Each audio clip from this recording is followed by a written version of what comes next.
Olá, tudo bem? Eu sou Ricardo Rocha, professor de finanças, e está começando mais um Investimento em Pauta, um programa que leva para você, internauta de todo o Brasil, informação de qualidade. Bom, como eu tinha comentado no programa anterior, nós estamos no meio de um especial sobre finanças estruturadas. Isso só foi possível também porque temos um entrevistado especial aqui, uma pessoa extremamente capacitada para falar do tema, então José Cândido Pimentel Duarte, que eu já apresentei formalmente para vocês no programa passado. Zé Cândido, obrigado novamente por estar conosco e vamos continuar a nossa conversa aqui, muito agradável por sinal. Então nós terminamos o bloco anterior, onde você falava sobre as estruturas, né? Bancos estão envolvidos, empresas securitizadoras, e aí vamos trazer essa conversa do bloco 2 mais para a securitização de recebíveis, né? Eu sei que você é especialista no assunto. Depois eu até vou te perguntar aqui, uma das coisas que eu quero que você comente é sobre iniciar esse processo no Brasil, que é mérito seu aí.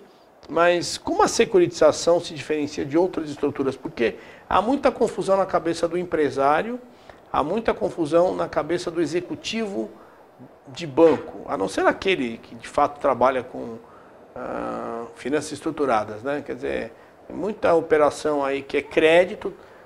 Talvez tenha até uma garantia adicional, mas não é securitização. Então, acho que é fundamental a gente esclarecer o empresário que nos prestigia em todo o Brasil, de fato, como ela se diferencia de outras estruturas. O que é securitização? Bom, obrigado por me provocar nesse assunto que eu gosto muito de falar.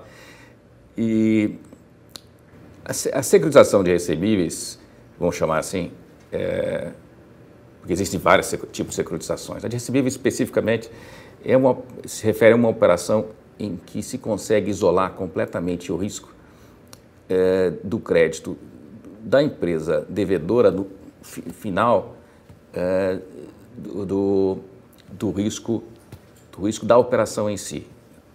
E o que significa isso? Quando você, por exemplo, pega um empréstimo, empresta um dinheiro para uma empresa, você depende dos negócios dela irem bem para ela te pagar. Se ela te dá uma garantia, por exemplo, da fábrica, você vai ter que executar aquela garantia. Então, você continua dependendo e aí entra na fila das regras. Numa securitização, o que é a bolação da securitização?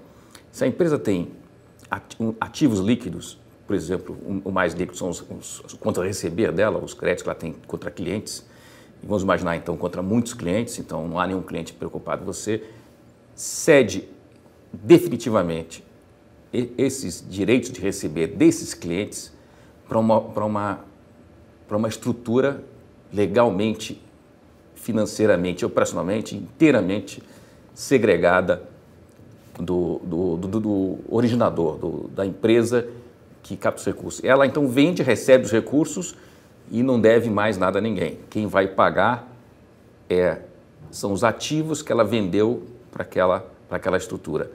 Então, e aí vem o segredo está na estrutura, na montagem da estrutura e na monitoração dessa estrutura, para que funcione e o recebimento escoe para os investidores.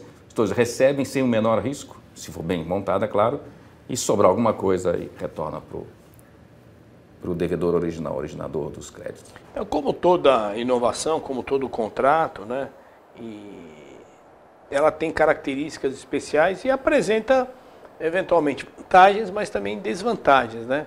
Então, como é que a gente poderia pesar? Quais seriam as vantagens de um empresário optar por uma securitização? Não sei, existem alguma desvantagem? Eu queria que você comentasse um pouquinho. Inicialmente é uma operação bastante complexa e para estruturá-la existem custos também muito grandes. Então, pequenos volumes não justificam. Você precisa fazer volumes grandes para justificar. Mas é uma operação que tem, se você tiver escala para isso, historicamente no mundo, sempre foi utilizado por grandes empresas. Por exemplo, a GE Capital, que é uma empresa, sempre foi uma empresa AAA, não sei se ainda é, mas ela usava e abusava das securitizações. Grandes instituições com créditos, com cartões de crédito, por exemplo, grandes bancos usavam a securitização para captar recursos a custos baratos sem onerar o seu balanço. Então era bom, a empresa mantém o seu AAA, no caso da GE, e capta recursos baratos. Então, se ela fosse ela captar diretamente, ela ficaria tão endividada que perderia o AAA. E para o investidor, a operação é montada para ser AAA, vai ser paga pelos clientes finais dos empréstimos de leasing ou de, seja o que for, de e-capital ou do cartão de crédito dos bancos A, B e C. Então, é uma operação muito boa e foi usada extensamente. Hoje eu não sei como é que está, porque o mercado de crédito no mundo está ainda em crise, mas foi abundantemente usado por empresas. E no crédito imobiliário, foi de onde surgiu, nos Estados Unidos, é o grande financiador do sistema financeiro habitacional americano, que até essa crise, que é outro caso que rompeu com algumas coisas, mas sempre foi e continuará sendo o melhor instrumento para isso. Então, basicamente, a desvantagem é custo e a complexidade que você tem de montá-la e de mantê-la operando. Então, Zé Cândido, a securitização no Brasil ela veio ganhando rumo aí, ela se tropicalizou com a criação dos fundos de investimento em direito creditório, os FDICs. Então, explica para um empresário de todo o Brasil que está nos assistindo o que é um FDIC, por que ele surgiu, quais as vantagens, né, dessa estrutura. O FDIC foi criado para resolver algumas questões, como você falou, tropicais, quer dizer, do Brasil. A FDIC não é uma securitização.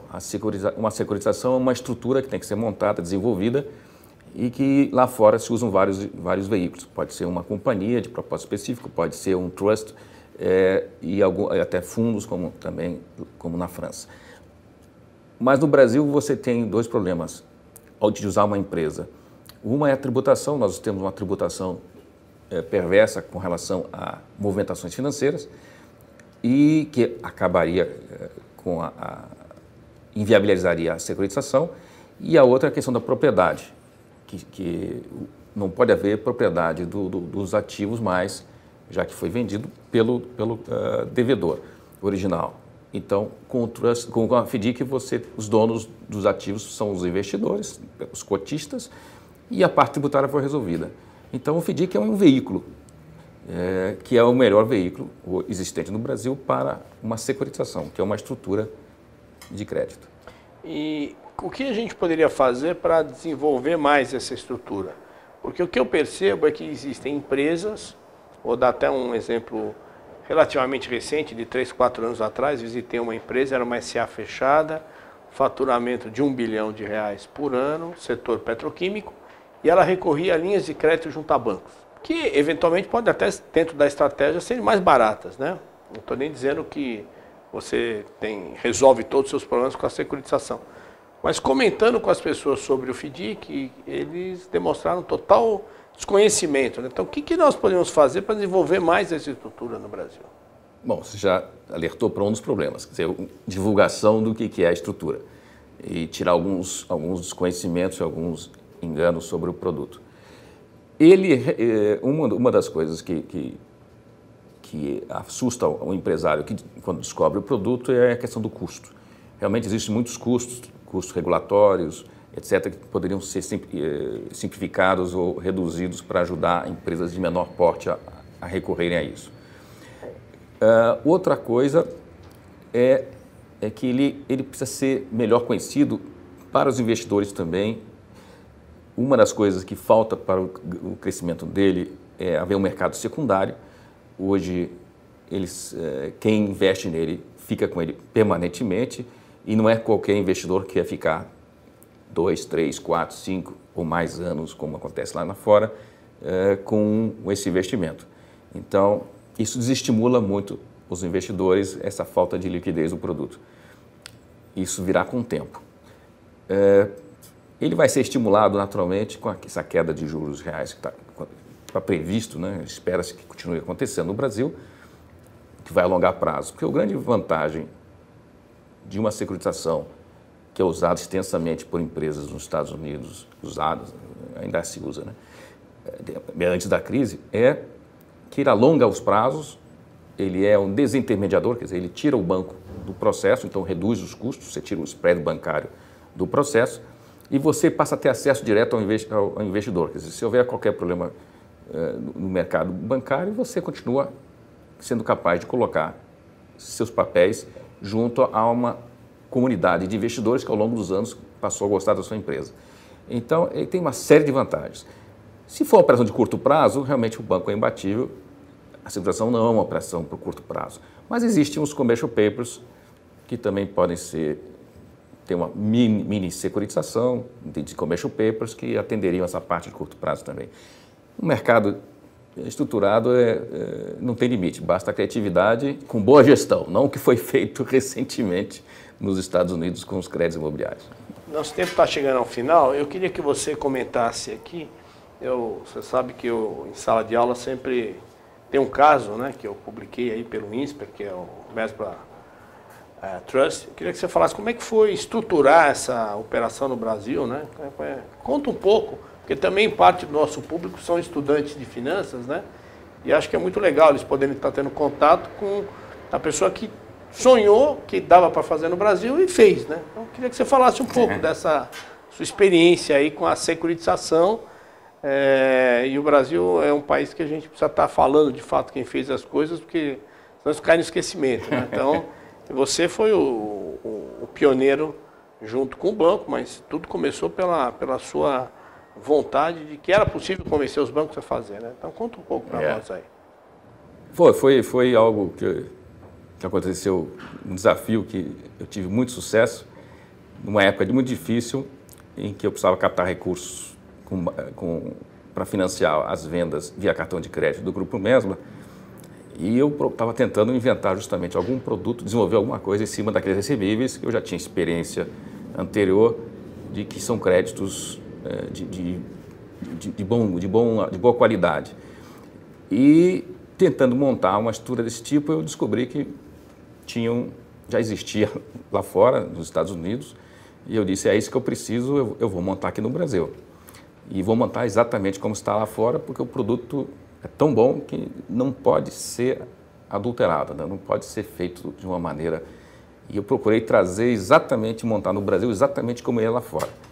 E isso envolveu mudanças na legislação, teve que haver uma resolução do Banco Central, porque envolvia cartão de crédito.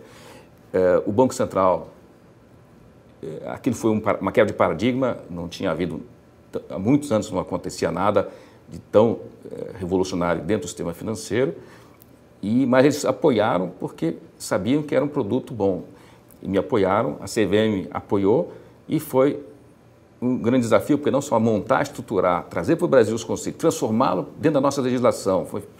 Houve houve advogados, houve uma banqueira em especial, a Norma, que me ajudou muito a trazer para o Brasil, dentro da realidade brasileira, o produto sem que ele perdesse as suas características básicas.